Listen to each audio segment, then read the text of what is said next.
And once again, that was Alan Jackson. Where were you when the world stopped turning? And Jonathan, as we, do you remember where you were and what you were doing? I do. Isn't that amazing? Do you? Yeah, I do. What were you doing? Well, I was at a client's house and doing my job, and they rushed to the TV, and I followed based on what I heard, and just could not believe what I was witnessing. It was very paralyzing.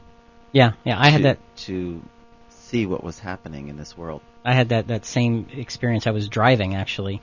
I was actually with a client of mine, and we heard something about a plane going into one of the towers, and it was just like, huh? And then I was driving home. It was a long drive. I was on the road for an hour, so I listened to the whole thing unfold on the radio, and driving along thinking, this can't be real.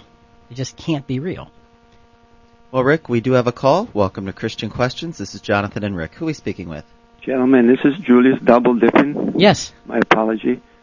Yeah, I was at home that morning. For some reason, I saw on the television when it came, and like you say, it was pretty hard to believe.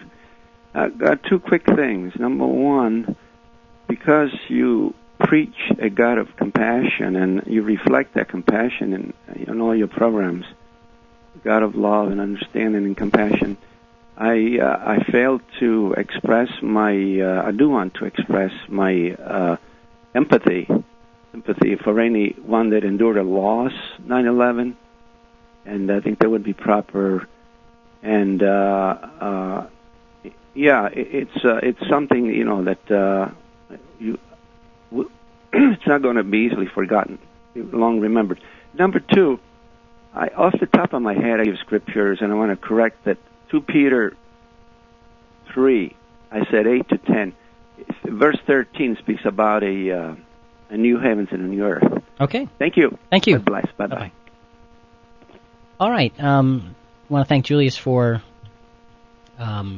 those condolences, because that's appropriate. You know, we're talking about an event that changed everybody's life, and you know, Julius remembers where he was. You remember where you were. I remember where I was. Vic, how about you? You remember where you were, what you were doing? Most definitely. I had just come home from working out and got a phone call. Get a little closer to the mic. I said I had just walked in the door and got a phone call from someone, and so I turned on the TV and just sat there in awe. Yeah, and you go, geez, you know, how is this? What's happening here? How could this be real? And, you know, the idea that a plane hit the first tower could have been a freak thing. That's right. Because an airplane actually once flew into the Empire State Building, I think back in the 40s or something, you know, and you think, okay, that could happen. An accident. Right. But then the second one, and then they find out that there's planes that they can't find, and another one's missing, and then you're going, what's happening? And so it was a very surreal moment in time, a moment I think probably frozen in the minds of almost everybody. And you look back, and then you think about the loss of life, of utterly, completely, totally innocent life.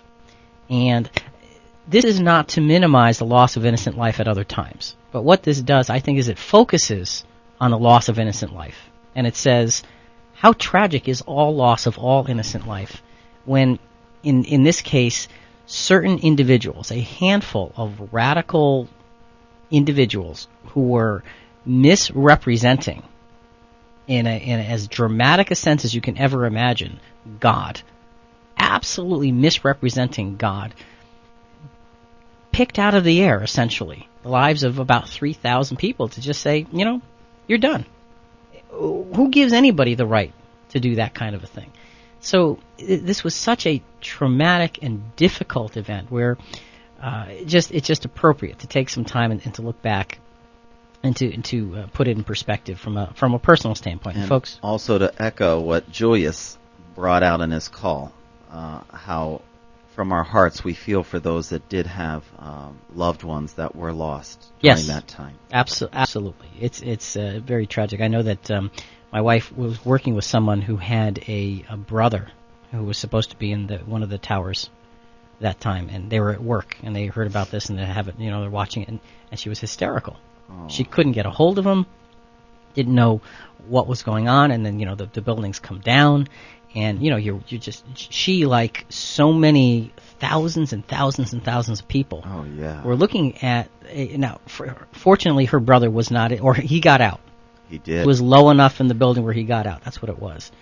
But how many people didn't, and how many families were affected? And you look at that, you look at tragedy, and you say how awful death is. And the way that I personally deal with that is to look at the end of the plan, the happily ever after part, and all of this. I am so thankful that this is all, death is terminal. I guess that's the best way to put it. Zip, Vic, let's go into a break at this point.